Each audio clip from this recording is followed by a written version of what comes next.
On a crowded street, an old lady is on a megaphone trying to find a wife for her son with ridiculously high standards. Must have a house, a car, a master's degree, and a 100K salary, she yells, like a scrap collector. Wife wanted for my son, come check him out. A girl walks up to our main character, Lam Than, and asks, do you have a house, a car, or any savings? He honestly replies, nope, hearing that she calls him a broke loser, and storms off. Then, a girl in a green dress walks up and asks him, are you an only child or a government employee? The answer is still no. She immediately turns on her heel, saying, don't waste my time. Just as he's feeling down, a sweet voice chimes in, I don't need you to have a house, or a car. I don't need you to be rich or talented, I just want you to be the father of the baby in my belly.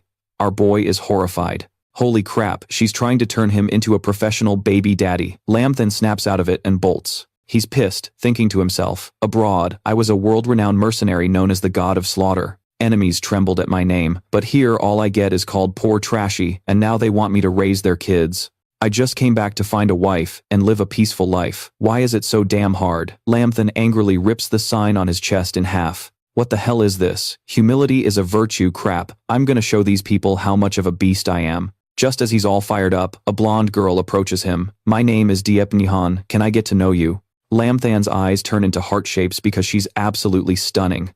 To her, Lam Than is just an ordinary guy. But in his eyes, she's a true beauty. Sparks fly between them because they both meet each other's criteria. Lam Than invites her to talk somewhere else. She thinks to herself, to get out of my arranged marriage, I just need a temporary husband. This guy's wearing cheap clothes, but he's not bad looking. He'll do. I can just give him some money later to make him go away. Meanwhile, Lam Than is totally full of himself. The way she's looking at me, I can feel the admiration in her eyes. See, there are still women who can appreciate my charm. What do normal people ask before getting married? The girl wonders. Do you have a house? Her question makes our hero faceplant again. Lam Than is super ticked off now, no more being humble. Seeing him hesitate, she asks, do you have a car? He puts on a serious face. I have 8 villas in Europe, 5 in America, just none here in Huaxia yet. Not just cars, I've got planes and tanks too. But I only use those for missions. What about savings? My sister holds all my money. I don't know the exact amount, but it's at least over 100 million US dollars. So what's your job? Lam Than leans in and whispers, I used to be a mercenary overseas. They call me the God of Slaughter. Hearing this, the girl leans in closer. All right, I'll be honest with you. Actually, my job isn't that different from yours. I'm the leader of Huaxia's strongest special ops team. Our boy Lam Than is so shocked he gets a nosebleed. I'm really into you. How about we go on a date? But she immediately pours cold water on him. Forget dating. She puts her foot on the chair, almost hitting Lam Than's family jewels. Dating is too much trouble. Let's just skip to the good part. Hearing that, Lam Than immediately rips his clothes. No, just his shirt, telling her, let's do it while it's hot. Who's afraid of who? Let's go right now. As he's leaving, he runs into the 3 annoying girls from before. They give him a look of utter contempt. Lam Than smugly brags that he found a girlfriend, and she's way hotter than them. They just assume he's lying through his teeth. Suddenly, a red sports car pulls up with the gorgeous Diep Nghi Han inside. A crowd rushes over, men and women, young and old, all asking her out. But Nghi Han announces she already has a boyfriend. She tells Lam Than to get in the car. The 3 girls' jaws drop. The moment Lam Than gets in, he asks her to go to a hotel, being a total perv, like you viewers. But Nghi Han puts on her shades and says she'll take him somewhere more stimulating. The place she takes him is the city's marriage registration office. Lam Than has to admit this is pretty damn stimulating. Nghi Han winks and says, they're now a legally married couple. He's so happy to have a wife he leans in for a kiss and gets punched right in the face. He's totally confused, so she explains that as a special agent, she can't be bothered by other people. Hope you can put up with it. Lam Than gets it now. All she cared about was this marriage certificate. She says they'll get a divorce the next time they meet, but Lam Than thinks otherwise. You can't fight destiny. Nghi Han says goodbye to leave, but Lam Than shouts after her, wifey, remember you're a married woman now, no more flirting. Lam Than thinks to himself, dumping me isn't going to be that easy. He immediately starts running after her car. After a while, Nghi Han stops thinking she's lost him. But nope, Lam Than just ran a solid 30 kilometers to keep up with her. He finally catches up and sees Nghi Han opening the door to a steakhouse. He quietly follows her inside. Nghi Han then heads to a room on the 2nd floor. Afraid of being spotted, Lam Than sees an air vent and decides to crawl into it. She walks in, confident and beautiful. All the guys are blown away, stunned that someone so gorgeous even exists. One dude even says he'd give up 15 years of his life to marry her. She orders some Kobe beef, and she and the waiter exchange a secret signal. The guy pretends to turn away and drops a piece of paper. He scans the area, then bends down to grab it. Lam Than saw the whole thing. He can't believe they're still using such an old-school method to pass info. Suddenly, 3 thugs show up to harass Nghi Han. Lam Than is stoked, thinking it's his time to be the hero. But without a word, Nghi Han lifts her leg and kicks the closest guy right in the family jewels. The kick completely shatters his eggs, making his goons tremble in fear. They try to charge her, but Nghi Han kicks them away one by one. After dealing with the thugs, she calmly walks back inside. Lam Than jumps down, amused. Could his wife actually be a secret agent? The thug gets up furious, but Lam Than immediately takes him down with a few kicks. What a loser. Back at the bar, Nghi Han is wondering what her next move should be. A girl with pigtails tells her to just do it already, no more hesitation. Another girl with short blue hair agrees, saying she needs to be decisive. According to the latest intel, a national treasure has been lost within the Van Sun group. On the surface, it's just a regular corporation, but it's actually a front for a transnational crime syndicate. Nghi Han has already infiltrated them. An inspection is scheduled for tomorrow. She tells them to accept the invitation. The main goal for now is just getting inside. The two immediately obey. Nghi Han then flicks on a lighter and burns the contact sheet. The girl with pigtails asks Nghi Han if she's married, wondering which powerful family she joined. Nghi Han happily says, no, she just married some useless rich pretty boy from the city. The other 2 girls are shocked, having no clue who she's talking about. Nghi Han shyly says he's just an ordinary guy. As if on cue, Lam Than, who's walking nearby, suddenly sneezes. Just then, a beautiful girl calls out to him. Lam Than is overjoyed, thinking his lucky day with the ladies has finally arrived. The two decide to go for a drink. The girl touches Lam Than's chest, saying how buff he is. Lam Than goes in for a hug, about to make his move, when she suddenly screams that she's being harassed. The moment she screams, 3 thugs show up. One of them claims to be her boyfriend, cracking his knuckles and getting ready to punch Lam Than. The 2 goons behind him threaten to beat Lam Than into the hospital. If you know what's good for you, hand over 50000 and we might let you go. Lam Than calmly asks them, you guys must make a lot of cash with this scam, huh? I was just the one getting harassed, so 50000 doesn't seem like much. The 3 thugs tell Lam Than he has a death wish. He just scoffs, then starts kicking them repeatedly in their 3rd legs. He lifts his foot and says, and I just bought these new shoes.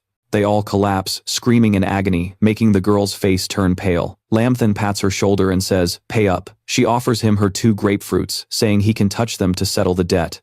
But Lam Than immediately kicks her and says, sorry, I'm not in the mood anymore. Either hand over the money, or I'll break one of your legs. Your choice. The bald guy, Kiwang, tearfully hands over every cent he has. Suddenly, Lam Than spots Nghi Han's group leaving. He happily runs over to them, completely forgetting to ask for the bank card's PIN code. From a distance, a girl has witnessed the whole thing. She remarks that Lam Than's fighting skills aren't half bad. The blonde guy with glasses behind her says, it's a shame we don't know his background, or we could try to recruit him. She then turns to the older man, Uncle Kyo. I just got word that your Van Sun group is being watched. He says that he's already contacted the Pantheon mercenary group, the #1 organization in the world. Their leader has gone into hiding, leaving them like a snake without a head. It's the perfect time for us to use them. The girl asks, what's going on with Pantheon? The uncle replies, the leader of Pantheon went into hiding. The others under him are restless, so this is our chance. The girl thinks to herself, looks like another bloodbath is about to go down in Teen Hai City. In the Huafu district, Nghi Han is on a mission with 2 girls in pink and black dresses. She tells them this is their current safe house. Suddenly, she turns and sees Lam Than. He just smiles and waves at her. Her eyes go wide in shock as she asks, what the hell are you doing here? Why can't I be here, my dear wife? Lam Than replies, trying to act cool. Nghi Han shamefully covers her face as her 2 subordinates stare in disbelief. Once inside, Lam Than asks who the other 2 are. Nghi Han awkwardly explains that they're distant cousins from the countryside who just arrived. She introduces them as Van Sun and Tu Van. After the introductions, the 2 are trembling. They can't believe Lam Than called their captain wife, and she didn't even deny it. Lam Than pulls out their marriage certificate to introduce himself. That's when they realize he's the new human shield their captain just found for her cover. The 2 girls shyly shake his hand. The shameless Lam Than then invites them into his room for a chat, leaving an infuriated Nghi Han behind. I am absolutely not letting this idiot into my room. She reaches out to stop Lam Than, but just then, the door next to them opens. It's locked in. This is their surveillance target, Kyo Van Son's mistress. She suddenly opens her door and asks Nghi Han what all the commotion is about. Coming home this late, Nghi Han grits her teeth nervously. She absolutely can't let her find out what's going on. Nghi Han immediately shoves the three of them inside and introduces them. These are my two cousins and my boyfriend just visiting. Then she says goodbye to Luo Qing and wishes her good night. Luo Qing is surprised. Nghi Han already has a boyfriend since she was planning on setting her up with some relatives. Lin Chen walks in like he owns the place. He even dares to open Nghi Han's closet and start critiquing her sleepwear. Then he spots something sensitive and has the balls to ask wifey, "What is this?"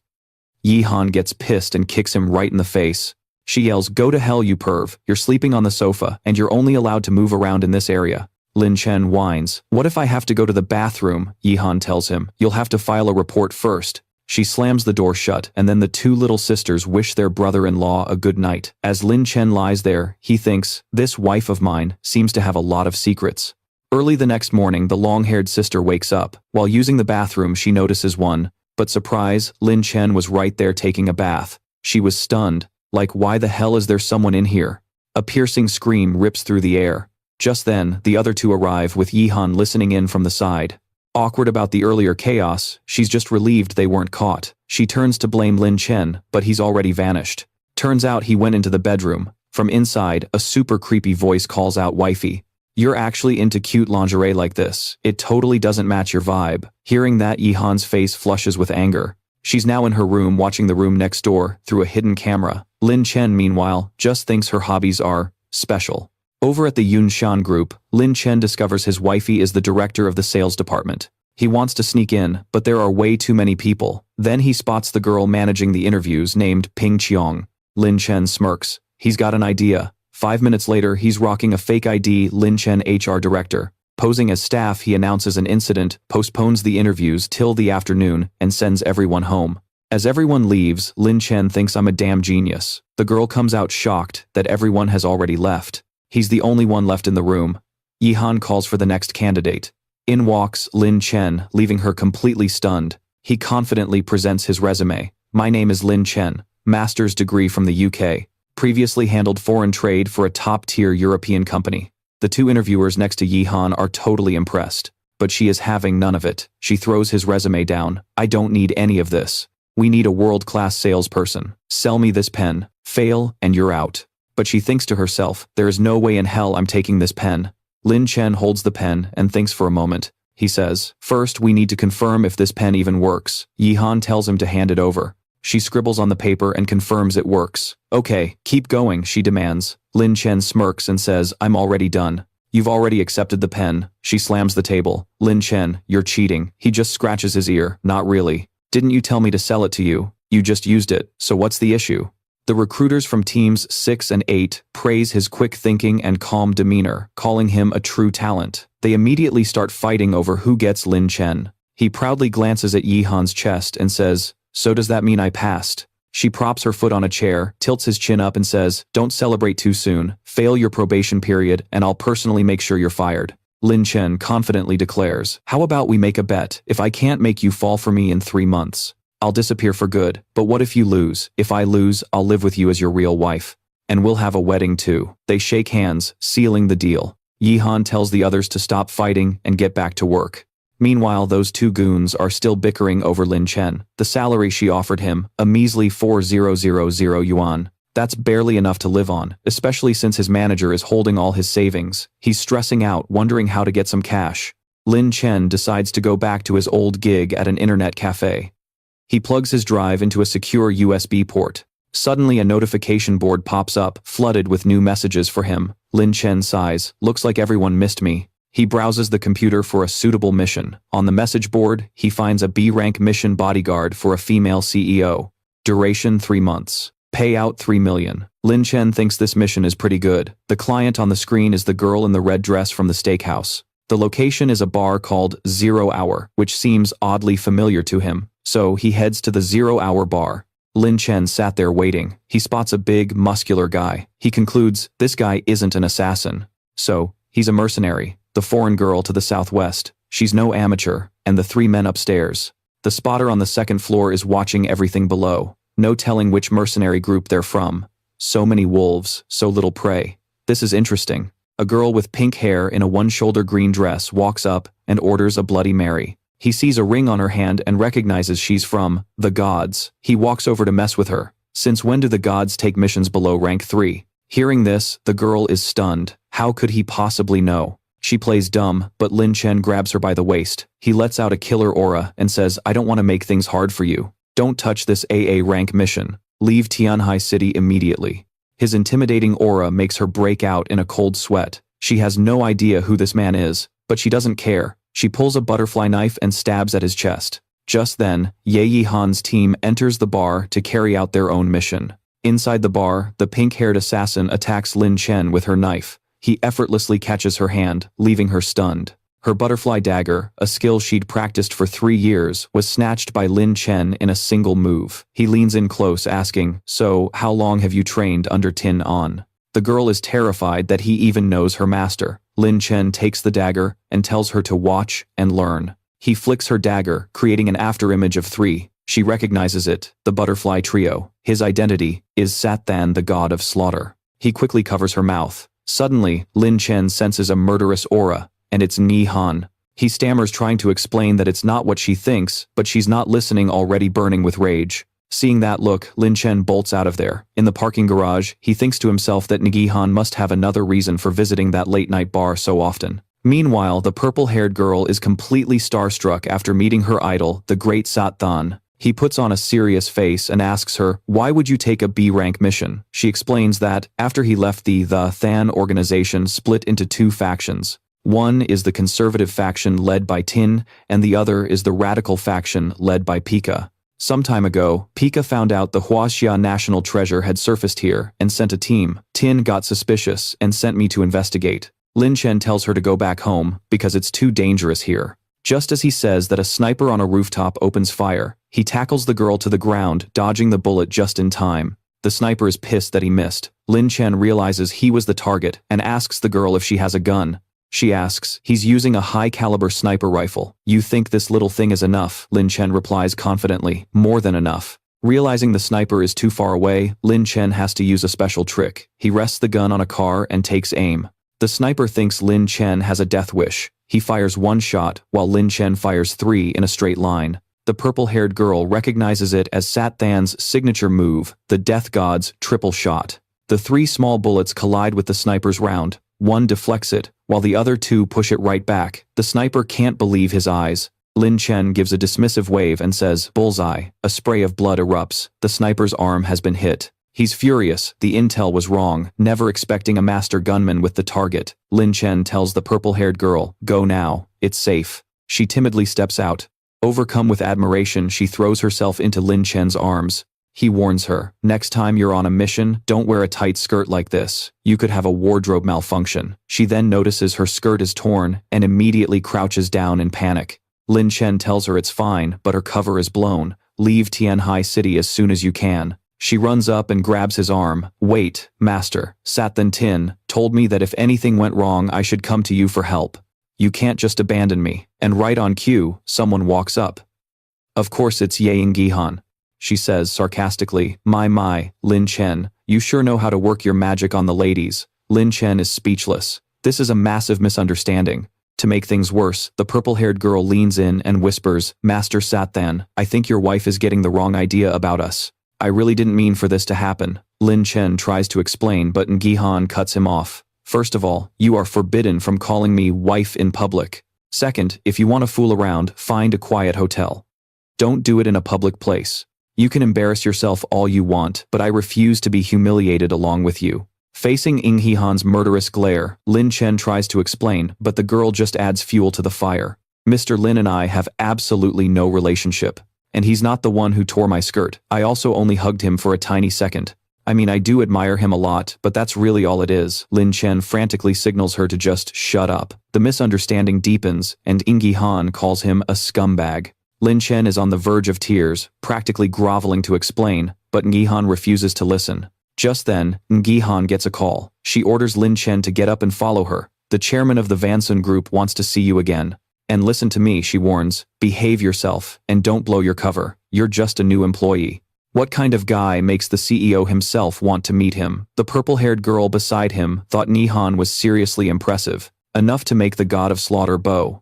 Seeing this, she knew she had to report it to her sister Tin. Inside the Tan Sun Hotel, the chairman was cozying up with a girl named Lak Tin. He was surprised when she told him Diep Nghi Han had a boyfriend. They were even living together. Lak Tin reported that he just popped up out of nowhere. Nghi Han had never mentioned him before. In less than 2 years, Diep Nghi Han had skyrocketed to vice president. The chairman suspected she had some powerful backing, so he wanted to meet her boyfriend to dig up some intel. Outside, Nghi Han explained the situation to him. Since she'd never had a boyfriend, Chairman Kyo was super curious about him. Lam Than was all confidence. "Don't worry, wifey, I got this." But she was still anxious. "Just try to act natural in there. And don't let Chairman Q find out we just met." He slammed his hand on the wall, cornering her. "Why do we have to hide that we just met? Wifey, you're not keeping secrets from me, are you?" Suddenly, she yanked the door open, causing him to lose his balance and fall forward. He face-planted right in front of the chairman, and Lak Tin startling them both. His grand entrance left all three of them completely baffled. Lam Than sprang up and introduced himself as Nghi Han's boyfriend.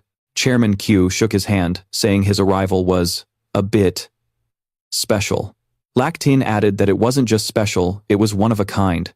Nghi Han came over and yanked Lam Than's ear. She asked the chairman, "Why is it only you two at this banquet?" The chairman put out his cigarette, telling Nghi Han he wanted to meet the boyfriend she'd been hiding for so long. Earlier, Nghi Han had said Lam Than had also just arrived. She thought, "This old fox is already suspicious. I need an excuse to get Lam Than out of here." Lam Than played dumb, saying he was just another employee of the corporation. Nghi Han grabbed him in a chokehold, thinking he'd said too much. The chairman looked thrilled to hear that, since the company was desperate for talent. Then he fired off a whole series of questions to vet him. It was more intense than a police interrogation. Nghi Han was internally panicking, just hoping Lam Than wouldn't blow their cover. Lam Than scratched his head, saying he didn't really have any good qualities except for being ridiculously handsome. That's the reason Nghi Han fell for him. He recalled how he was once a legendary heartthrob with countless marriage proposals. Nghi Han rushed over to cover his mouth and said, "He's just joking." On the outside she was smiling, but she gave him a vicious pinch. "You bastard, say one more dumb thing and get out of my house." Hearing that, Lam Than threw up his hands in surrender. The other two looked on and concluded, Lam Than must be Nghi Han's kept man. They never thought a woman like her would be into this type. Chairman Kyo let his guard down and told them to sit. As they waited for the guest, Nghi Han breathed a sigh of relief, thinking she'd fooled Kyo Van Sun, but the old fox knew the real test was yet to come. Just then, the guest arrived. It was Tanya. Lam Than had been looking for her. What a stroke of luck that she'd just served herself up on a platter. Chairman Kyo went to greet the guest and they exchanged some pleasantries. Tanya turned and gave Lam Than a sly wink. Chairman Kyo introduced Lam Than and Nghi Han to them. Both parties sat down at the table and began negotiating terms. After reaching an agreement, Chairman Q ordered a feast to celebrate. The sight of all the food made Lam Than's mouth water. Tanya signaled her subordinate to get ready to move. Her man, disguised as a waiter, signaled that he understood. Lam Than immediately sensed something was off with this waiter. The guy smirked, ready to execute his plan. The lights suddenly went out and people screamed in fear. Gunshots rang out, followed by the sound of breaking objects. Many bodyguards were down. Lak Tin was surprised to see that Tanya was gone. The waiter had achieved his goal. He'd kidnapped Tanya and fled the party. As Nghi Han was about to give chase, Lam Than suddenly stopped her. He told her not to get worked up. "Just sit down and watch me perform. It's just acting who can't do that." Then he started shaking and crying. "Call the police. It's a kidnapping. Help anybody. Someone's been kidnapped." Lam Than got louder and louder, making Nghi Han think he'd actually lost his mind. Chairman Kyo stopped Lam Than, telling him calling the cops was useless. Some things require a special set of skills to handle. He then told them to head home, saying he would personally take care of it. After leaving the room, Nghi Han thought Tanya and Kwok Bao are closely connected. "I have to find out who really kidnapped her." Meanwhile, Lam Than was happily bragging about his acting, having completely fooled the entire group. Nghi Han told him to go home first. She had business to handle. Lam Than spun around to block her, his movements so fast they shocked her. Lam Than crossed his arms. "You're not planning to go look for that Tanya, are you? Rest assured, she's perfectly fine," she retorted. "What the hell would you know?" and tried to shove him away, but he stubbornly grabbed her hand. "If you make a move tonight, you won't be able to stay at the Van Sun group." "What's that supposed to mean? Spit it out." "Oh my silly wifey, you still haven't figured it out. Tonight's kidnapping was a complete sham staged by Tanya herself. Nghi Han was still completely lost. First, the power was out for only 10 seconds. You think kidnappers could subdue Tanya and stuff her in a box that fast? Second, she's not weak. Even if she was ambushed, you're telling me she wouldn't fight back. Plus, the room wasn't even trashed. And finally, both Qiao Yunshan and Old Gao were way too calm, like they already knew who did it. Yi Han realized it then. This was Qiao Yunshan's move to expose her identity. He patted her head and said, "Don't overthink it. Just go home, get some sleep, and have a nice dream." Yi Han wondered how he figured out so much so quickly. Could he really be a legendary mercenary? Lin Chen just said he'd already told her, believe it or not. Just then, a car pulled up. Inside was the purple-haired girl. She got out, saying she was tagging along, insisting Lin Chen would need her eventually. Yi Han saw her and was confused. Lin Chen said, "Perfect, I actually need you right now." He then told Yi Han to go home first. He said he had some business to take care of. Yi Han snapped. "What business? The only business you have is in your pants." Purple Hair asked Lin Chen, "Where are we going?" Lin Chen smirked and said they were going to Xinya's secret base to capture her. Meanwhile, at her base, Xinya was watching everything on her security cameras. The waiter's tip about someone forcing her to the club had apparently worked. The more the merrier. Xinya slammed her hand on the table, declaring, "Anyone who dares to come after me will die." On the screen, a waiter appeared, bringing in drinks. It was Lin Chen. As he walked, he thought, those idiots' plan was spotted a mile away. With skills this bad, how the hell did these guys ever become mercenaries? He entered the room and took off his cap. This was Xinya's secret base. Inside the club, it was a wild scene of debauchery. Outside, security guards patrolled constantly. This was a playground for the rich. He scanned the building, guessing where Xinya might be. Then a girl came out and saw him. She was totally drunk and threw herself at him, begging him to take her to a room. Lin Chen knew he was being watched and couldn't refuse without raising suspicion. He picked her up, planning to just find some random floor and dump her there. Turns out this was Xinya's younger sister. She got drunk because she didn't want to marry some playboy, so she decided to give herself to a random stranger. Looks like Lin Chen's luck with the ladies is off the charts. After a struggle with this drunk girl, Lin Chen finally managed to toss her onto a chair. He was pissed. What is this, some cheesy romance drama? I'm not some 300 IQ CEO, you know. He was about to leave to find Xinya when she beckoned him back, slowly taking off her jacket, inviting him to stay. Suddenly she lunged in and kissed him. Lin Chen was thrilled. A mission with benefits. He decided he'd look for Xinya later. Just then guards walked in calling for the second miss. Spotting Lin Chen about to cop a feel, the guards' eyes blazed with fury. As Lin Chen stammered an explanation, they charged, planning to drag him to Xinya. A massive beatdown ensued. Soon, Lin Chen was tied up and covered in bruises. He was secretly delighted. He could meet Xinya without even lifting a finger. Meanwhile, Xinya was gloating that her prey had fallen into the trap. She was ready to close the net. The guards entered and reported they'd caught a waiter who dared to grope her sister, asking for her judgment. Hearing this, Xinya spun around in a rage, ready to deal with the man who assaulted her sister. They added that despite their efforts, the man still forced a kiss on her sister. Xinya slammed the table and ordered, "Cut out his tongue and feed it to the dogs." The men shuddered. Lin Chen looked up and said, "President Xin, you're quite hot-tempered. Aren't you going to give me a chance to explain?" Xinya and her subordinate, who had posed as a waiter, recognized Lin Chen as an employee of the Yunshan group. He confirmed his identity and said, "Your sister was drunk. I was just trying to help her rest, but she's the one who kissed me. How did that turn into me harassing her?" After that, Lin Chen was moved to another room.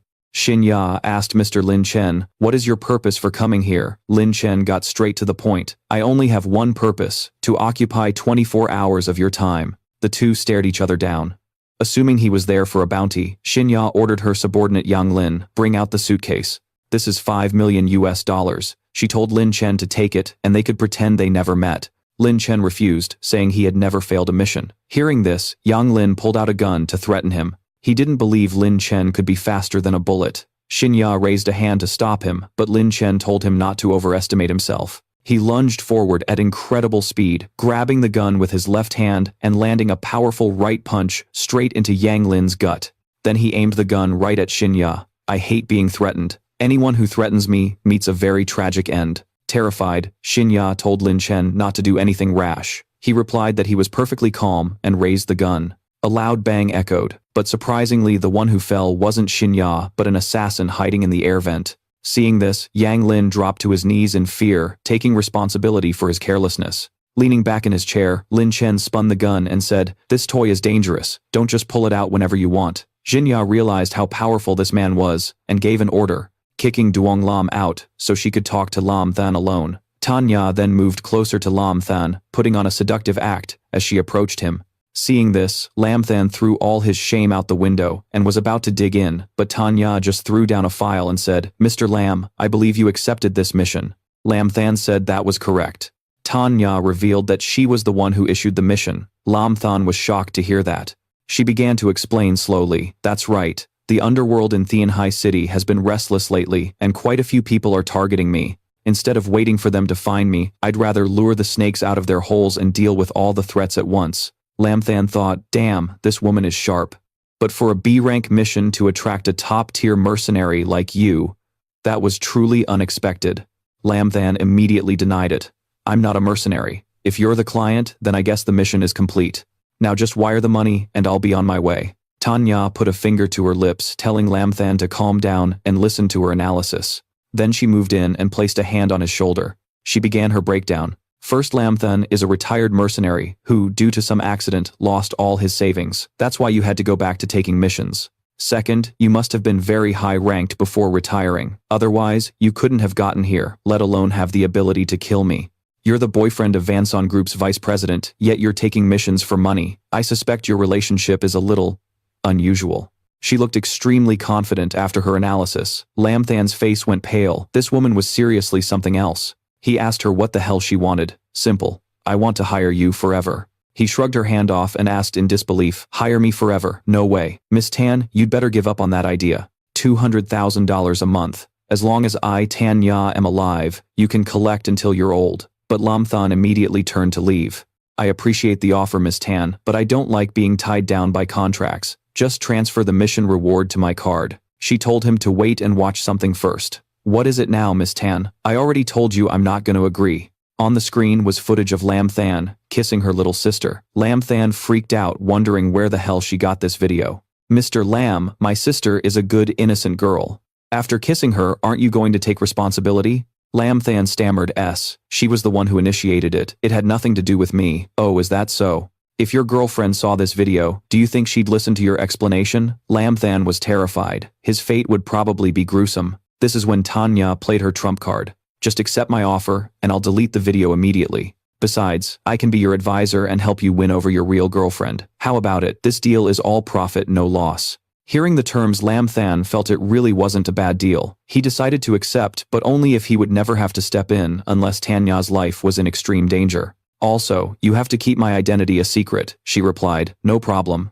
The two shook hands, sealing the deal. Outside, the purple-haired girl who'd been following Lam Than was watching. She saw two guards burying the other mercenaries. After overhearing them, Purple Hair realized this was all a trap. She was worried about Lam Than. She rushed to save him, but the tree branch she was on suddenly snapped, sending her falling. The two guards spotted someone and immediately raised their guns, not planning on leaving any witnesses. Terrified Purple Hair screamed for Lam Than. Just then he appeared. He swiftly took out the two guards and swept her into his arms in a picture-perfect romantic scene. Purple Hair was so moved that her beloved god of slaughter had come to her rescue. Lam Than asked, "Are you okay? How did you almost get taken out by two small fries?" With that, she smothered his face with her assets. She sobbed, "I thought something happened to you."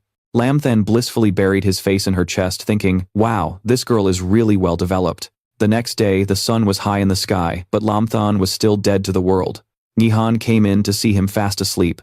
Yesterday, she got word that Tanya hadn't been kidnapped at all. Good thing she listened to Lam Than, or she would have walked right into a trap. She figured Lam Than was pretty sharp. Maybe she should try talking to him more. Lam Than was still dreaming, hugging a pillow, thinking it was his wife, with a total perv look on his face. Seeing this, Nghi Han got pissed and kicked him right in the face. "It's your first day of work. Why are you still sleeping? You came home late, having a wild night, huh? Honey, listen to me. The situation yesterday was hanging by a thread. If I hadn't acted fast, it would have been game over. Just hurry up and get ready. I'm only giving you 5 minutes. His two sort of sisters-in-law also urged him to get a move on. That's when Lam Than suddenly remembered. He told everyone to go on ahead because he had his own driver. Just then, Purple Hair pulled up to drive Lam, then shocking everyone, he checked out the supercar and said, "Not bad." Lam Than then waved goodbye and left for work. Nghi Han angrily yelled that Lam Than was a total scumbag. In the car, Lam Than instructed Purple Hair, just rent a house nearby. Your job is to drive me to and from work every day. The rest of your time is your own. Yes sir, I'll do as you say. The purple-haired god of slaughter was thrilled. Lam Than awkwardly said, just call me Lam Than. No need for the, my lord title. The guy instantly replied, yes, of course, Lord Lam Than. Hearing that our boy was so done. Over at the Van Sun group, a beautiful girl introduced herself. I'm Dina, the leader of marketing team 10. You'll be reporting to me. Let's get along. Lam Than was shocked. How could a girl this cute be a team leader? She then explained the roles of each unit and the marketing department's functions. She also mentioned Van Son Cuisine, the restaurant chain they were passionate about. After lunch, she'd take Lam Than to visit the main branch downtown. So, that was the rundown. She told Lam Than to find a seat for now, and that she'd come find him later. Lam Than scratched his head, feeling like this was more hectic than his mercenary days. Just then, he bumped into a blue-haired guy with glasses. Lam Than apologized to him, but the guy furiously shouted, where the hell did this country bumpkin come from? Are you blind? How dare you bump into me? Lam Than, also getting annoyed, shot back, I already said sorry. Why are you still cursing me out? Another guy jumped in, you're obviously the new guy. The man in front of you is the leader of marketing team 9. Xiao Yi is handsome and talented. You should call him Brother Yi. Taking his cue, Xiao Yi threatened, listen, kid, I'm just getting started with you. You know, with just one word from me, you'll be fired from Van Son Group. So be smart, you little punk. Or else you'll meet a swift end. Lam Than calmly replied, oh, I'm curious. How exactly? Hearing that, Xiao Yi gritted his teeth in rage. The crowd started whispering, why was the new guy confronting him? They figured he was just a fool who didn't know who he was messing with. Now that the sneaky Xiao Yi has his eyes on him, that new guy is screwed. But someone else chimed in, I don't think so. Don't forget, Team 10's leader is Dina. Right on cue, Dina dashed over, standing in front of Lam Than to protect him. Lam Than is one of my people from Team 10, so mind your own business. Go fix your own damn messes. Lam Than was amused to see this girl defend her employee so fiercely. Xiao Yi challenged Dina, you're really chewing me out for a new guy. What is he, one of your old customers or something? A filthy mouth speaks filthy words. This is Team 10's territory, so you better scram. But the creep didn't back down. He moved in closer. Oh, and by the way, that business partner you just sealed a deal with, he's my uncle. Dina pointed at him furiously. You son of a bitch, so it was you. I knew something was off when that store came to us. So you were the one pulling the strings. He just laughed. Without that deal, Team 10 isn't going to make its numbers this month. Furious, Dina demanded to know what he wanted. He leaned in close and whispered, isn't it obvious what I want from you? Come over to my place for dinner. We'll talk about life. And maybe that deal of yours will go through smoothly. He started moving in on Dina. Suddenly, Lam Than grabbed his wrist. Where do you think you're putting those paws of yours? The guy screamed in pain. Ow, Lam Than said coldly, real tough picking on a woman. You got a problem, you deal with me. Xiao Yi ordered his 2 goons to take Lam Than out. The 2 lackeys charged at him. Hey punk, let go of Brother Yi. You want me to punch you so hard you'll call me daddy. But these scrubs went down in one hit. Lam Than asked, so who's calling who daddy now? Immediately the 2 guys started calling him daddy. Even Xiao Yi started crying, Daddy, I was wrong. The pain made him lose all his dignity. You're the one who told me to let go, so don't regret this. Lam Than then hurled him into the wall. The impact was so powerful, it shattered the wall. The onlookers couldn't believe their eyes. Xiao Yi just got his ass handed to him by a new guy. This gave them plenty of new drama to talk about. This new guy is pretty interesting. We're in for a good show. Nah, he's just reckless. Just wait, Xiao Yi will make him pay for this. Lam Than walked over to Dina. Sorry about that. I got a little carried away, but she just beamed. That was awesome. Honestly, I've been wanting to punch that creep for ages. But you need to be careful. You're still on probation. Just try to keep a low profile. Don't give him anything to use against you. Don't worry, team leader. I'll definitely pass probation. Lam Than declared confidently. Truth is, I have connections up top. But of course, Dina didn't buy it for a second. Dina told him to grab lunch, saying she'd take him to the flagship store after. So after their meal, they headed to the main branch of Van Sun Cuisine. She told him to look around while she spoke with the manager. Lam Than took a look and saw the environment was quite clean. Suddenly, a luxury car sped towards the store. Inside was the silhouette of a beautiful woman. Lam Than, taking a sip of water, couldn't help but admire the view. Nice car, pretty girl, perfect. The car then screeched to a halt right out front. To his surprise, it was Lam Than Nya's sister, Lam Than, froze, flashing back to the time they'd kissed. Shaking, he tried to sneak away, but it was too late. Tan Lam saw him. She pointed and asked, "Who's that guy skulking over there?" Someone reported, "That's Lam Than, from the marketing department at HQ. He's here for an inspection." Hearing this, Tan Lam's interest was piqued. Seeing Lam Than, Lena weirdly called him over, totally catching him off guard. She waved him over. Lena was taking Lam Than to meet one of the company's 2 legendary beauties, the vice president. She told him he was lucky, since getting a meeting with her is basically impossible. He tried to bail, but she just dragged him along. When Tan Nam saw Lam Than, she jumped out of her skin too. They exchanged a super awkward greeting before she yelled, "What the hell are you doing here?" Lam Than sheepishly said he was just there to learn. Lena immediately asked, "Wait, do you two know each other?" Tan Nam gritted her teeth and said they'd had the pleasure of meeting once. Then she told Lam Than to come with her for a private chat. Lam Than tried to refuse, claiming he was busy, but same story, different day. He got dragged away. Everyone around them was freaking out, wondering why Vice President Tan would pull Lam Than aside for a private talk. This was a chance most guys could only dream of. The VP was famous throughout the company for being an ice queen, and now she was having a one-on-one with a man. No one had a clue what was going on in that car. Lam Than was sweating buckets. Man, what rotten luck. He never thought she'd be the VP of Van Sun Group and that he'd get caught by her again. Tan Nam coldly stated, "When we get back to the office, you're going to resign." "What resign?" Lam Than asked again. "That's right. Not only will you resign, but you will leave Thien Hai City immediately. Don't let me see you again." Lam Than asked if she was threatening him. Tan Nam smugly replied, "Think whatever you want. I want your resignation letter on my desk by the end of today."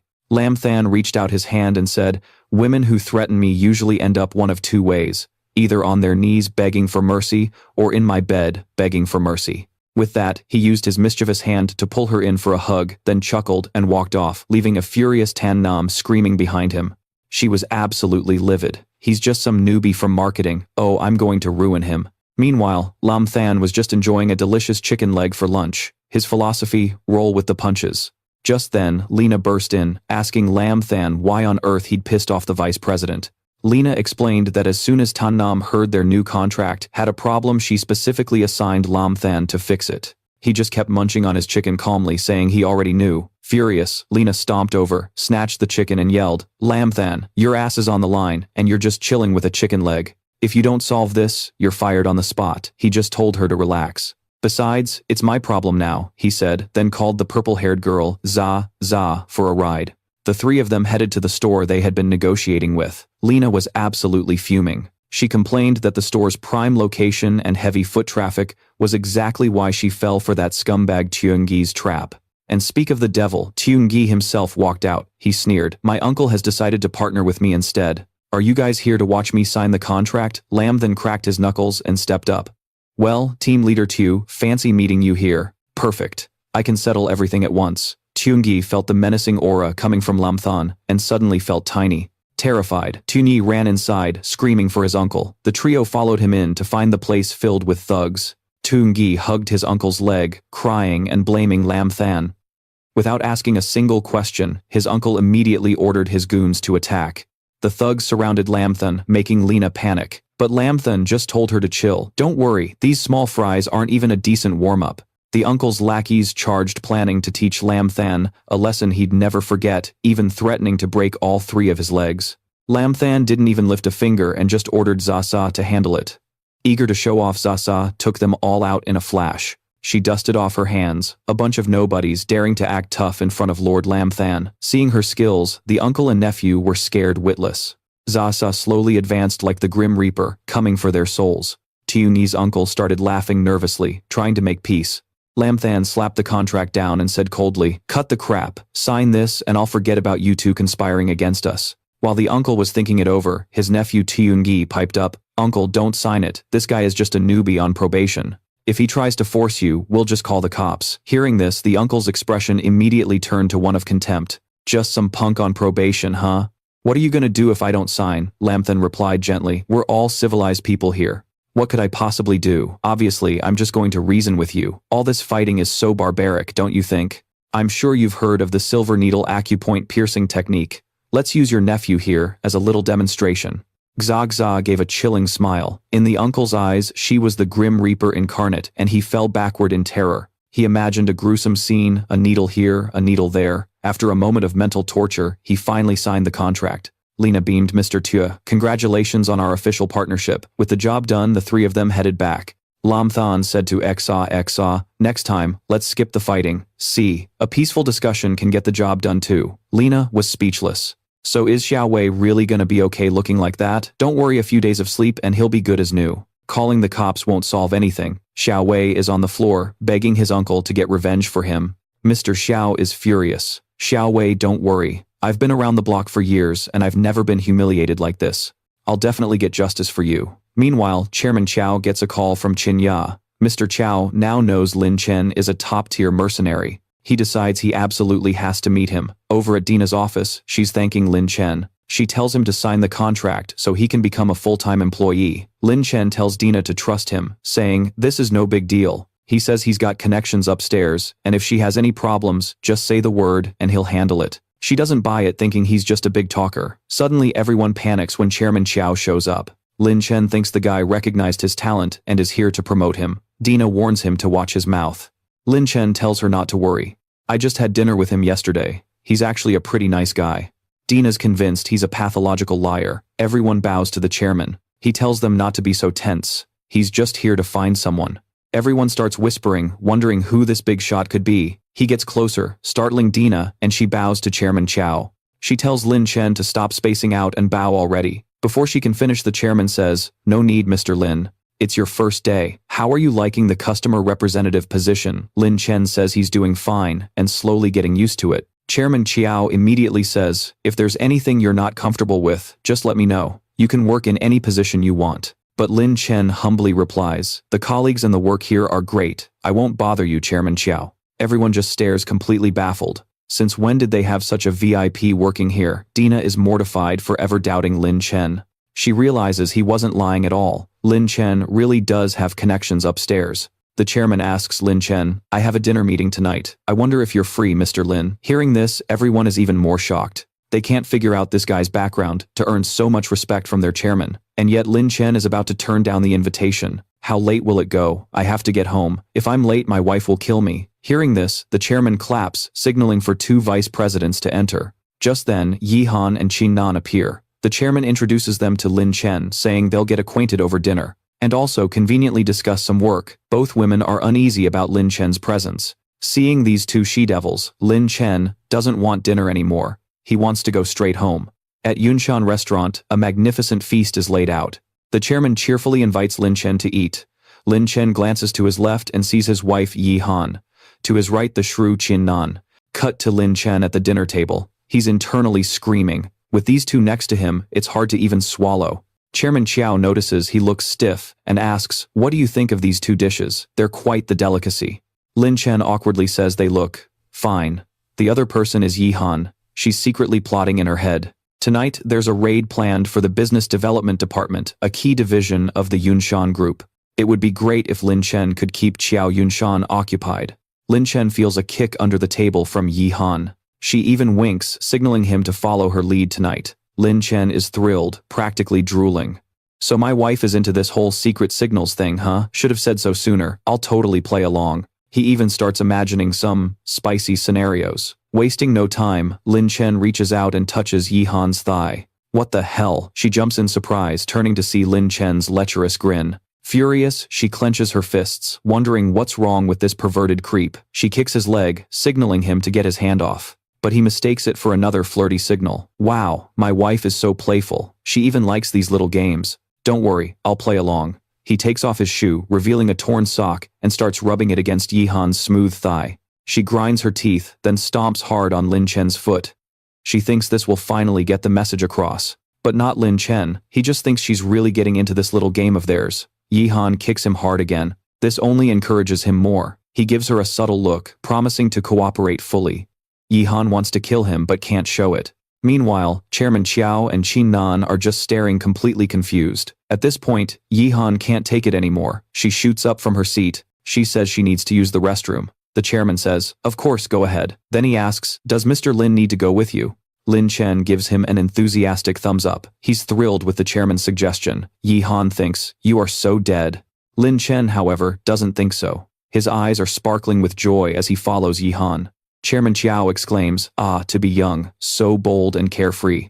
They arrive at a private room, and Yi Han shuts the door, listening carefully. Lin Chen is still clueless. "Honey, how'd I do today? Not bad, right?" Yi Han is shaking with rage. "Oh yeah, not bad at all. I'm about to show you just how not bad it was." "I'm gonna kill you," she yelled, kicking right at Lam Than's face. He was stunned but caught her leg, just in time to get a perfect view of her underwear.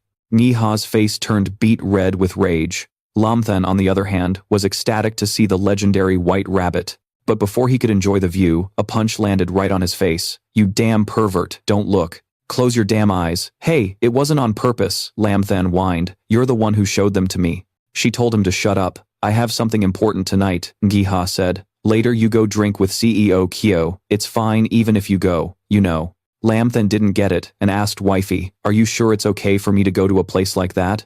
"Of course. We're only husband and wife on paper, not for real. I can be understanding about your needs." For a guy like Lam, then what could be better? He thought his wife was the greatest person on earth. Nghi Ha told him to watch her for signals and act accordingly. If tonight's Operation Catch the Crocodile is a success, she thought we'll probably have no reason to see each other again. Lam Than took out a lighter and lit a cigarette. "Oh wifey, did you really think you could fool me that easily?" Her behavior was a complete 180. "Looks like something big is happening tonight." He immediately called XIX to have her investigate something. Back at the party, CEO Kyo raised his glass to Lam Than. "I know about your past. I have a proposition for you." Lam Than suddenly burst out laughing. "Go ahead and speak freely. There are no strangers here after all." Hearing that no strangers comment, both women viciously stomped on his feet with their high heels. He was smiling, but on the inside, he was crying from their brutal attack. Taking him at his word, CEO Kyo got straight to the point. "Mr. Lam, would you be interested in a position in our corporation's business development department?" He thought to himself, the business development department is the main hub for my money laundering operation. If he's here to take me down, I'll show him no mercy. Don't blame me for being ruthless then. Hearing the offer, a clueless Lam Than asked, "Why move me to business development? I just joined the marketing team, and I really like it there." CEO Q said dismissively, "Well, if you like marketing, just stay put. Let's eat and drink." Seeing Lam Than's completely nonchalant reaction, CEO Kyo felt reassured. He figured the guy wasn't there to take him down, and decided to recruit him. But Nghi Ha sensed that something was off with this conversation. Why would Q Vanson suddenly ask that? She wondered. Has he discovered Operation Crocodile, or is there a mole in our organization? She gave him a signal to stall the CEO, but Lam Than, being Lam Than, completely misread it as a signal to leave. So he turned to Q Vanson and said, "Terribly sorry, but I have to run." And just like that, he was gone, leaving the other three completely stunned. "Wifey, I'm outta here," he thought to himself. Nghi Ha was just frozen in shock. The CEO turned to her. "Mr. Lam left in such a hurry. Is something urgent going on?" Nghi Ha realized she had to bolt too. Putting on her most innocent face, she said, "Oh, I just remembered I forgot to bring in the laundry. Gotta go, bye-bye." He forced a laugh. Just like a married couple. Both in such a rush. Tan Nam also got up. "Well, since the guests of honor have left, I won't stick around either." And with that, she bolted. By this point, CEO Kyo was shaking with rage. He screamed in frustration, unable to even finish one meal in peace. Meanwhile, Lam Than was already downstairs. As he scanned the area, a white car screeched to a halt in front of him. It was Exa, Lord Sathan, get in, I've got the info you asked for. Lam Than grinned. "Perfect timing," he said. "Spill it, what's the deal?" The Van Sun Group has been secretly involved in illegal money laundering. Today, the Huaxia Special Ops Unit, Tuyet Lang, is set to raid them. I've sent the time and location to your phone. And what about my wife, Diep Nghi Han? Did you dig up anything on her? All I could find is that a Diep Nghi Han suddenly appeared in Tianhai City 2 years ago. Nothing else came up. So, my wife's a special agent, huh? This just got interesting. During their blind date, they both shared their backgrounds, and neither believed a word the other said. "Oh right, my lord, I brought that thing you asked for. It's in the back." Zha got a box from the trunk, striking a pose that was quite a sight. She then forcefully tossed the box at Lam Than. "Hey, a little more gentle please," he said. Lam Than set the box down and opened it. Inside was a handgun.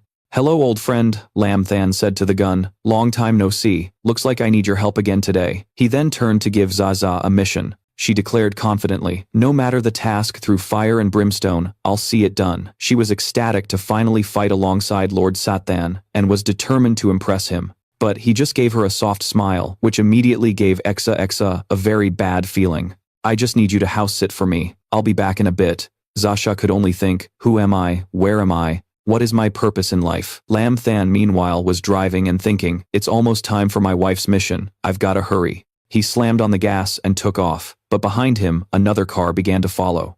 That's Tan Nam's car. Seeing Lam Than driving out so late, she knew something was fishy. Once I get some dirt on you, I'll run you out of Thien Hai City. In his car, Lam Than spots the tail in his rearview mirror and just smirks. A little mouse is following me, huh? Suddenly he floors it and vanishes. Tan Nam, caught off guard, realizes she's lost him and gets out of her car. What the hell? Where'd he go? That jerk was right here a second ago. Just then, Lam Than appears before her, his eyes radiating pure killing intent. He pins her to a wall, demanding, why are you following me? She asks in terror, what are you going to do to me? What am I going to do? It was just one little kiss, wasn't it? Or did you not get enough? I can let you have your fill. Blushing, she waves her hands frantically. You're a bastard. Who said you could kiss me? Suddenly, Lam Than senses danger. An assassin on a rooftop takes aim at them with a rocket launcher. Let's see you survive this. With no time to waste, Lam Than grabs her by the front of her shirt and yanks her aside just in time to dodge the incoming mini-rocket. They leap away just as the explosion rips through the area. The assassin celebrates, thinking he scored a direct hit. Tan Nam finally realizes someone is trying to kill Lam Than. She's still bewildered. What the hell is going on? Lam Than walks over and says, some things are better left unknown. I've got business to attend to. But she protests. Hey, that's my car. Lam Than replies, well, consider it officially requisitioned. She retorts, my car has a strict, no boys allowed driving policy. Hearing that, he starts to get pissed. Well then, I'll just have to apologize in advance. With that, he starts taking off his belt. She freaks out. What are you doing? If you come any closer, I'm calling the cops. I'm in a hurry, so I can only apologize. He then uses his belt to persuade her, until she begs him to stop. 3 minutes later, Lam Than has her tied up with it and tossed into the back seat. He even slaps some duct tape over her mouth for good measure. No other choice, Lam Than says. She'll just have to tough it out. Then he slams on the gas and speeds off, causing his captive to scream muffled threats. Lam, then I'm going to kill you. Meanwhile, at an abandoned mansion in the woods, Diep Nghi Han's team is making their move. The pink-haired girl reports, confirmed. All targets are inside. The purple-haired girl adds, take them out, and the Vanson Corporation is finished. They begin their infiltration. But inside the mansion, a guy lighting a cigarette has already spotted them. The guy in sunglasses next to him reports, Boss Duong Vu, the exterior cameras show they've walked right into our perimeter. Duong Vu stands, flicks his cigarette and grins. Excellent. He orders his men. The prey has walked right into our mouths. Go, prepare a little surprise for them. One of the goons cackles, I was getting bored. Hope they brought friends or there won't be enough to kill. In another part of the mansion, the pink-haired girl begins to sneak inside. They're relieved that they haven't been detected. They're just a bunch of thugs. This mission should be a piece of cake, but then they notice something strange. Why is it so quiet in here? But the pink-haired girl ignores her concerns. Let's find the target first. We'll worry about it later. The brown-haired girl asks her, why did you stop? Just then she spots a grenade rolling to a stop right at her feet. The two of them dive for cover. A massive explosion rocks the building. In the command post, Nghi Han has no idea what's happening. She immediately demands a status report. Team 3, are you under attack? Report your situation now. Then a call from Team 1, we're ambushed, requesting immediate backup, followed by Team 5, pinned by heavy fire, 1 member critical, need evac. One after another, more teams report in that they've been surrounded with no way to retreat. One agent's last words are, Captain, please take care of my family. Panic sets in as the team doesn't know what to do. The two girls behind her ask Nghi Han for orders. Nghi Han makes a swift decision, retreat, the mission's a failure, all teams disengage and fall back now. As she pulls back, she fumes. There's definitely a mole in the organization. There's no way the enemy could have been this prepared. Just then, a figure emerges. It's the purple-haired girl from earlier, badly beaten and captured. They drag her out into the open. Seeing her teammate, tortured tears well up in Nghi Han's eyes. Duong Vu steps forward and taunts, and where do you think you're going? Did you ask for my permission, furious? Nghi Han raises her gun and screams, let her go now. He just smirks. Don't worry, you'll be joining her soon enough. With that, he hurls her captive teammate at Nghi Han's feet. Duong Vu orders his men, take them all alive. Suddenly, a new challenger appears. Is this kid insane? He dares to take us on all by himself. Does this punk really think he's some hero saving the damsel in distress? He's just asking to die. Nghi Han's remaining team members are worried. Captain, is that our backup? No, that can't be. We don't have any reinforcements. Nghi Han says she doesn't know either, but there's something unnervingly familiar about his silhouette. Duong Vu scoffs. Stop wasting time. A few of you go kill that guy. The rest grab the women. At his command, 3 assassins charge forward. They declare, a year from now, we'll be celebrating your death anniversary. One of them adds, all that trash talk's gonna get you struck by lightning. Without saying a word, Lam Than fired 3 shots, instantly, headshotting 3 assassins. The rescued girls stared in absolute shock. The 3 remaining assassins lost all will to fight. How is this even possible? They didn't even get close to the guy. His marksmanship is just insane. Suddenly, a louder shot rang out, and Duong Vu yelled, what the hell are you scared of? He's just one guy. Everybody charge. Let's take him down. The boss is right. He's alone. What's there to be afraid of? I refuse to believe he can kill all of us. Charge. Kill that bastard. The 3 girls were bewildered. Did they just forget about us? And after all that sweet talk earlier. Just then, Lam Than ducked behind a tree. Too many of them. This is tricky. Looks like I'll have to use that move. In that moment, Lam Than transformed into a white-haired young man, his eyes filled with bloodlust. He declared, let the death symphony begin. The assassins thought he was just putting on a show and all opened fire to turn him into Swiss cheese. Nghi Han got worried and told her 2 teammates to go on ahead. I'll go give him a hand or he's going to die. The assassins unloaded on Lam Than, but he leaped into the air, dodging every single bullet. One guy couldn't believe his eyes. This ain't the Matrix. How can you dodge bullets like that? Before they could even process it, he zipped past, putting a bullet in each of them. By the time Lam Than landed, all the assassins were down, leaving only Duong Vu. He announced the performance was over. Nghi Han was stunned. One guy took out over 30 people. That marksmanship is terrifying. The other 2 girls chimed in. Is he a superhero or something? Am I dreaming? Good thing he's on our side. Duong Vu recognized the shooting style, the white hair, and the transformation. Could you be? Cut the crap. It's your turn. If the boss's target is him, then capturing him means my mission is complete. Suddenly, a gun was pointed at Nghi Han's head. Duong Vu threatened, take one more step, and I'll blow this chick's brains out. The atmosphere instantly tensed up. Her 2 teammates aimed their guns at him, yelling, drop your weapon. Duong Vu smirked. I never thought the mole Mr. Kyo has been looking for all these months would be you, Vice President Diep. Nghi Han declared, your crimes are endless. Today you killed so many of our Snow Wolf agents. You will face severe judgment.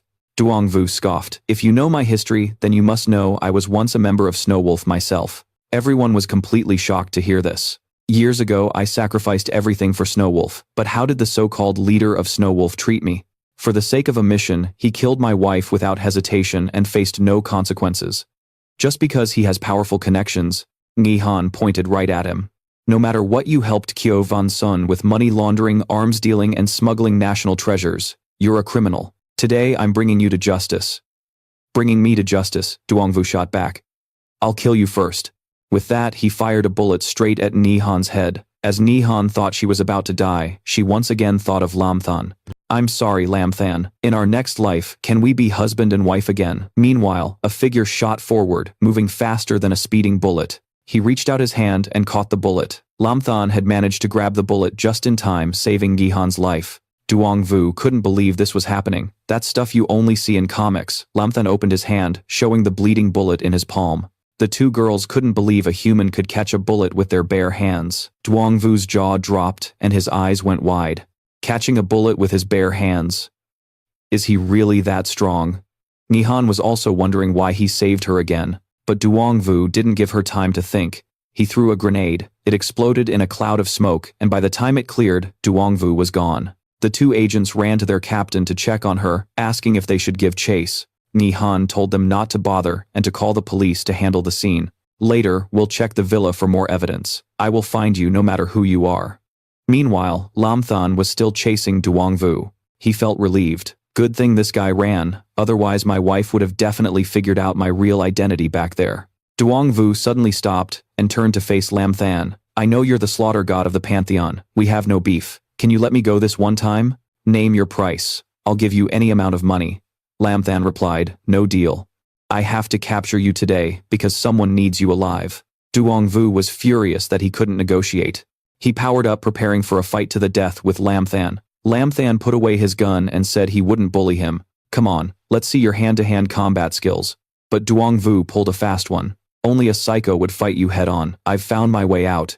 Lam Than was baffled. What the hell? He was talking about a deathmatch and now he's running. Suddenly, Tan Nam appeared, blocking Duongvu's path. He was overjoyed, thinking the heavens were on his side. He immediately moved to grab her as a hostage. This must be a heaven-sent hostage. He pulled out his gun and said his piece. Model. This has nothing to do with her. Let her go. You think I'm an idiot. She's my human shield now. Chin Nan kept screaming for help. I'm counting to 3. If you don't drop the gun, I'm killing this woman. 3, 2, 1. If you don't care about her, then she can just die. Lin Chen immediately dropped his gun, telling him to calm down. He put his hands up and said, "See, I already dropped the gun." The man replied, "Very good," and loosened his grip so Chin Nan could breathe. "Now, back up 500 meters. But Lin Chen just pulled out a cigarette and said, "Nope, what if I leave, and you don't let her go? Are you messing with me? If you don't do as I say, this girl is paying the price." "Is that so?" "That won't be necessary." He whipped out a needle and instantly flicked it into the man's forehead. "Dying like this is you getting off easy." The guy couldn't believe what happened even as he died. Chin Nan turned and screamed at Lin Chen, "You killed him, you're insane. Give me a break. If I didn't kill him, you'd be dead. Let me untie you."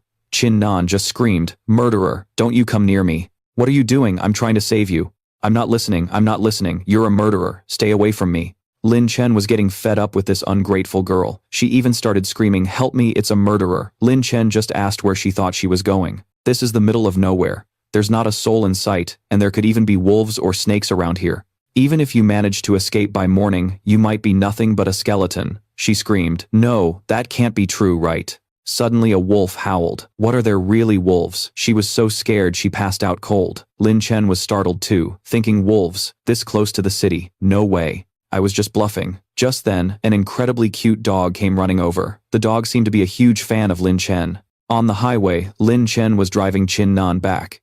He asked, "Oh, you're awake, we're almost back in the city." "Oh, right, where do you live?" She was about to answer him, but then did a complete 180. "Why is a murderer like you asking for my address?" "I'm not telling you, could you keep it down? I'm trying to drive here. You're going to make me go deaf." Suddenly the car screeched to a halt. Lin Chen said, "I just want to take you home. That guy was a criminal and I only killed him to save you. You really don't know how to appreciate kindness." At that moment, Chin Nan realized she might have overreacted a little. He really did save her. Seeing her change of heart, Lin Chen told her there was no need for thanks. But this woman now knew his secret, and she was Chin Ya's little sister. What was he supposed to do with her? Just then, she noticed Lin Chen's injured hand. "Wait a second, there's a first aid kit in the car. I'll go get it for you." She pulled out a medical kit and said she would start bandaging him up. Just then, Lin Chen got a nosebleed from catching a glimpse of her from a very sensitive angle. She didn't get it, and even asked, "Why is your nose bleeding all of a sudden? Do you have an internal injury?" Lin Chen, staring at her chest, said, "If I keep looking, I'm afraid I'll bleed out." Chin Nan replied, "Don't move, let me bandage you first." After a chaotic attempt at bandaging, Chin Nan had somehow tied both of Lin Chen's hands together. "Oops, that seems a little off. Let me try again." She said she would continue bandaging. "Is my bandaging technique wrong?" Lin Chen cut in. "Wait a sec." She kept on bandaging. A moment later, Lin Chen looked like an Egyptian mummy. Suddenly, he coughed up a spurt of blood and screamed in horror, "Somebody help." It was so loud Chin Nan had to cover her ears. When they got to her house, Lin Chen's first aid session was finally over. She apologized, saying it was her first time bandaging someone up. "It's fine, it's not a major wound anyway. By the way, where's your sister? Doesn't she live here?" "She does, but I don't know if she's coming back tonight." Why is he asking that? She wondered.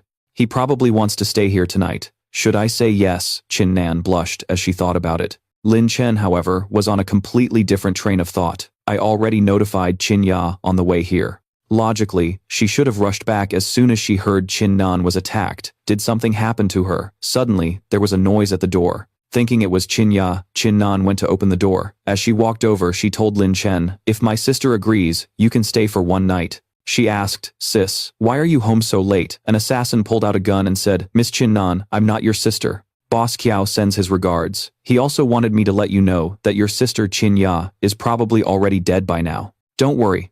Very soon you'll be joining your sister." Suddenly, a pair of scissors and a bullet came flying through the air. Both hit the assassin at the same time, causing him to collapse before he could even react. Chin Nan burst into tears. Lin Chen rushed to comfort her. "It's okay now." Just then, Chin Ya returned. Turns out she was the one who fired the bullet. The two sisters were extremely relieved to see each other. Oh, thank goodness, sis, you're okay. You scared me to death. After hearing Qin Ya's story, Lin Chen understood that she and Qiao Yunshan had cut ties. That's why he sent people to kill her. Qin Ya said angrily, Tang Yu is one of Qiao Yunshan's men, but he didn't care about my sister's life at all. I can't work with him anymore. Lin Chen asked, so what's your plan now? She replied, it's come down to this Qiao Yunshan versus me and my sister. I can't rest easy while he's still alive. I'll give you half my fortune. Just kill him for me. Lin Chen happily accepts. His wife's target is Qiao Yunshan too, perfect two birds with one stone. Meanwhile, Yi Han's team is prepping a raid on Qiao Yunshan's base. Captain, this mission was a total failure. We lost so many comrades. What do we do? Worst of all, we've tipped them off. Our identities are probably blown. This failure is my responsibility. I'll report it to the higher-ups. You all continue the stakeout. Suddenly footsteps approach. That won't be necessary. The three are shocked. It's their superior officer. He declares, the mission has changed. Tomorrow we storm Qiao Yunshan's lair and kill him. Meanwhile, in Qiao Yunshan's secret base, he's staring at a monitor and discovers Ye Yihan's identity. He seethes, I can't believe the mole in my corporation was Ye Yihan. The woman beside him reports, boss, we've lost Yihan's team, and Qin Ya has also escaped. It doesn't matter. As long as I have the national treasure, sooner or later they'll come for me. Then I'll wipe them all out at once. I'm already prepared. The redhead behind him adds, don't worry, Mr. Qiao. I'll kill every single one of them. Qiao Yunshan's base is swarming with heavily armed guards. A grenade gets tossed in. The guards freak out and try to retreat, but it's too late. The bomb explodes at point-blank range. From the smoke emerges the commander and Ye Yihan's squad. Yihan is confused. Are we really just gonna waltz right in like this? Is that a good idea? The captain replies, Ye Yihan, let me teach you a lesson. In the face of overwhelming power, all resistance is futile. Three guards then rush out to stop them. The commander roars Snow Wolf assault. He lunges forward like a ferocious wolf, tearing the three assassins to shreds. By the time he lands, it's all over. The two girls behind him are totally fangirling. The captain is so badass. He took out so many guys in one move. When the Snow Wolf attacks, who would dare fight back? The captain's reputation is the real deal. Yihan quietly wonders, who's stronger, the captain or the guy who saved me that night? Suddenly, applause rings out. Not bad at all. Captain Snow Wolf of the Special Forces, your strength is quite impressive. I Qiao am impressed. The man walking towards them is Qiao Yunshan. The three are shocked. Why is Qiao Yunshan just walking out? He's not even running from the captain. Who the hell gave him this much courage? The captain orders Qiao Yunshan hand over the national treasure, the Blood Dragon Jade Pendant now, and I might leave your corpse in one piece. Qiao Yunshan just laughs out loud. Hand it over, I call you captain once, and you really think you're hot stuff. In fact, I Qiao Yunshan have changed my mind. I'm going to capture you and torture you to death. Oh, someone's definitely dying today, but it won't be me. Bloodhand, kill them all, leave no one alive.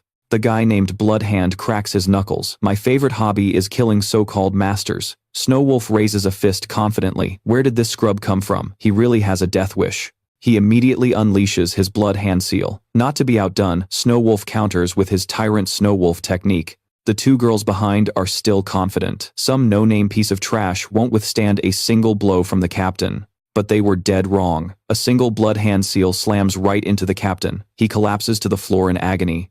The captain can't believe it. How? How could I lose? And in a single hit, the three of them are horrified. Are you kidding me? He beat the captain in one hit. If even the captain is no match for him, what are we supposed to do? Qiao Yunshan explains. Bloodhand is an elite from the world of ancient Chinese martial arts. Forget one Snow Wolf. Even 7 or 8 of him wouldn't be a match for my guy.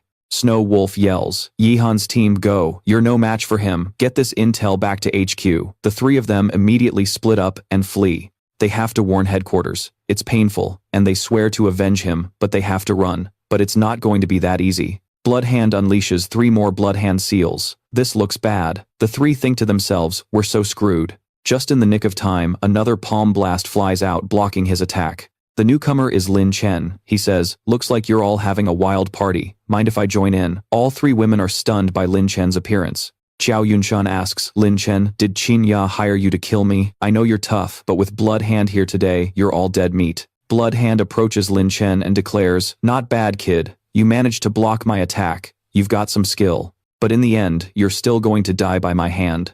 Lin Chen just scoffs. In my eyes, you're just an ant I can squash anytime I feel like it. He immediately transforms his hair, turning white as a menacing light flashes in his eyes. Seeing his silhouette, Yi Han finally realizes Lin Chen was the one who saved her that night. Blood Hand lunges forward to attack. He unleashed his ultimate move, the Blood Beast Seal, right at Lam Than's face. Lam Than just smirked. He declared that all these evil freaks deserved to be wiped out. Lam Than countered with his 8 trigrams Dragon Palm. It blew right through the Blood Beast Seal, utterly destroying the guy. Qiu Vanson couldn't believe his eyes. Lam Than took that dude down in one hit. The three of them realized Captain Tuyet Lang was no match for Lam Than. Nghi Han thought, wait, was everything he said actually true? He's really the god of slaughter from the mercenary world. That's when Ji Han remembered how he introduced himself when they first met. Qiu Vanson was completely crushed, lying flat on his back. How? How can this be? To think I planned for everything only to be defeated by you. Lam Than couldn't care less. This guy's your problem now. Alright, I'm out. Nghi Han rushed after him. Hey, where are you going? Lam Than replied, after all this commotion, my cover's probably blown. I gotta bounce for now. Nghi Han blushed. So, are you coming back? I mean, we're basically husband and wife, right? He said, then flew off, shouting, don't worry, I won't forget, I've got a wife. Nghi Han cried with regret, if only I had just believed him sooner. 1 month later, Nghi Han was heading home. The mission was over, the national treasure recovered, and she'd have to leave soon. But Lam Than still hadn't returned. If he does come back, would we become a real married couple? Just then, a sudden noise made her jump. A shadow lurked behind the wardrobe. She had no idea who it was.